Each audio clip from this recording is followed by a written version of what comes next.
Welcome to Western Perspective, I'm Grace Harrington.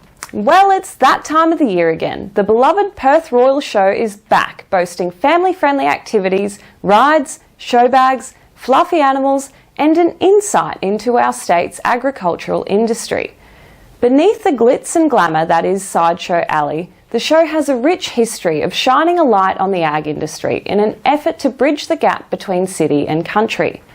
As the years have passed, however, the Royal Show has struggled to maintain its agricultural focus while keeping up to date with the times and appealing to the masses. Has the heart and soul of the show been lost?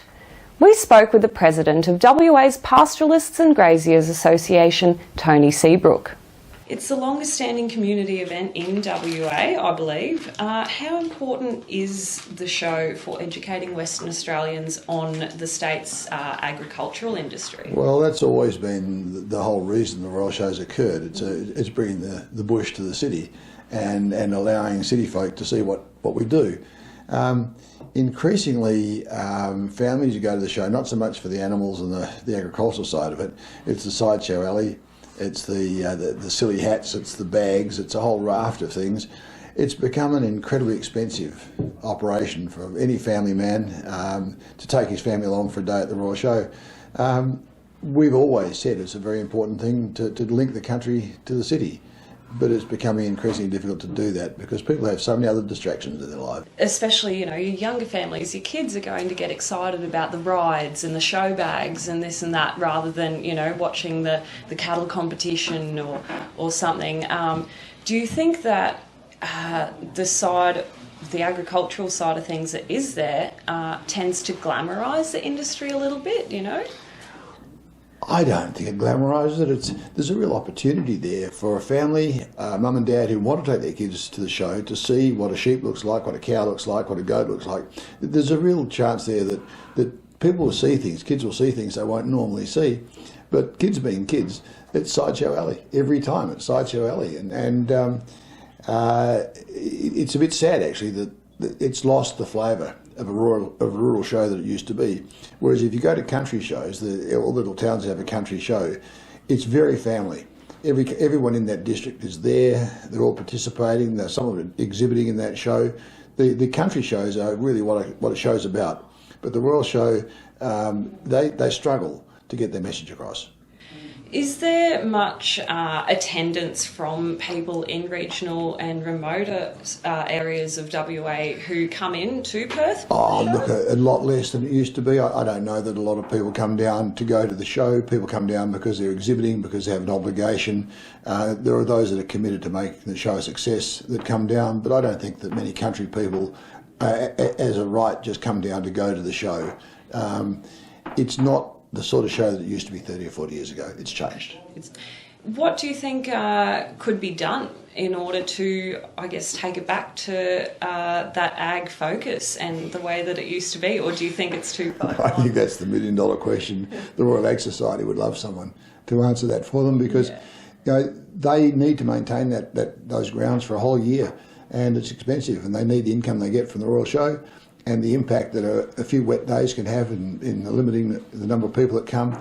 They're in a fairly vulnerable situation financially because they need every dollar they can get, and they're always trying to work out some other draw card, something else they can do that will actually bring people to town for the Royal Show. But we're in difficult times. High interest rates, a lot of people are struggling a bit, and I'd suggest that taking your kids to the Royal Show could cost you over $200. And it's very hard to actually encourage people to do that in competition with everything else that's on the table. And as you were saying earlier, that's why I suppose entry fees are that little bit higher than they have been, because the Royal Ag Society is trying to get their funds up again. Is that correct? Everything costs in this world, just everything. And you've got insurance, you've got rates, you've got a whole raft of things. It all just costs, and it's not as simple as it might have been. The country shows are mostly volunteers. Everybody at the country show, the gatekeepers, everyone there is volunteering. And the side shows arrive and with all the clutter and glitter that they bring. But a country show is a very rural thing, whereas the Royal Show is trying to appeal to everybody at perhaps a different level than it might have been 30 or 40 years ago. And also, there's nothing to... The Royal Show in Perth used to exhibit machinery. lots and lots of machinery. If you wanted to see the latest thing from John Deere or International or Massey Ferguson, you went to the Royal Show. Darren, over the last, I suppose, 40 years, has absolutely supplanted the Royal Show when it comes to machinery. The Darren Agricultural Machinery Field Days are huge. It's big, no, probably perhaps bigger than the Royal Show, and it's very hands-on stuff. And so most people don't go to the Royal Show; they go to Darren for, or even Minginu. There's one there in Newdigate as well. But it's these machinery shows that have taken a lot of the attention of rural people. And that's, I guess, exactly like you said, where your producers and your growers are going to be going so that they can attend field days that are actually going to allow them to see what's happening within the industry, whereas the Perth show... If you want to buy a tractor, if you want to buy a harvester, go to Darren. You can walk from the green to the yellow to the red to, whatever you like. You can never have too many tractors at the end of the day. There's a fair bit of that, so, yeah. Hopefully the Perth show is a place we can all go to come together. And look, on a bright sunny day with everything happening there, the Royal Show is a great place to go. And you just got to wish them well, because I know a lot of the people who are involved, they do make a massive personal contribution to make it work. And if I said anything to country people that were thinking about going to the show, just steer away from the glitter, steer away from the rides, and go and see what the Royal Show is really about, because it's about the country being visited into the city. That was Tony Seabrook. You can read more of our weekly premium stories now on WAMN Extra News Club, supporting independent local news and keeping democracy strong. And now, here is Dr. Andrew Miller with his weekly medical and news commentary. Hi, thanks for your time. Like many people in Western Australia, I was woken up at 5:34 this morning or soon after by the feeling of an earthquake, an unmistakable sensation that I haven't had since I was last overseas in Indonesia, and that I've experienced a few times throughout my life. Pretty frightening thing for people, and reminds you of the fragility of us humans here on this planet, and how really we're at the mercy of the elements, and how we need to look after the planet as well. Interesting to see the government making a major about-face on their heritage laws, and hoping that that means that they're prepared to listen on things to do with health. We know that we need more expenditure to get our public hospitals up to the standard that the population, the growing population of our great state deserves. Certainly within the metro area, we need a lot more bed capacity. We're starting to see some green shoots in that regard, but really not a lot of goodwill, positive cooperation from the government towards the nurses and the doctors. It's still pretty much you lot do what you're told.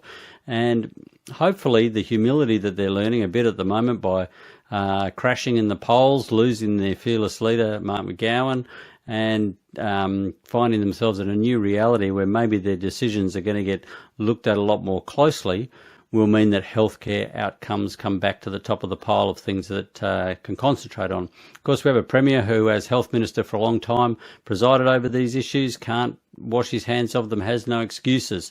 So let's see if a newly humbled Premier is able to open up the purse strings of Treasury and share some of those mining royalties that the community has a right to expect will be spent on top quality health services. On the COVID front, we're in a trough at the moment. We see it's starting to kick upwards in some states in aged care, and certainly overseas there's some new variants coming forward causing people to be admitted to hospital, unfortunately. We need better wastewater monitoring here so that we can track what the disease is doing. No one's testing anymore. No one's isolating anymore with this disease, and so we're a bit vulnerable to new variants that will come through, and unfortunately we're still seeing some people get very sick with it. So be up to date with your boosters, lean on the government to be monitoring it at least through the wastewater for now. Thanks very much for your time. That was Dr. Andrew Miller, and that's Western Perspective for this week. Until next Sunday evening, it's back to you, Ivan and Melly. Thanks, Grace. And that's our weekly news and current affairs. We have latest news on our website, wamnnews.com.au. Don't forget to subscribe to the WAMN Extra News Club so we can continue our work in the community. Full details on wamnnews.com.au/news/extra. From Melly, Grace, Peter and myself, wish you good health, good night. See you next Sunday. Thanks for watching.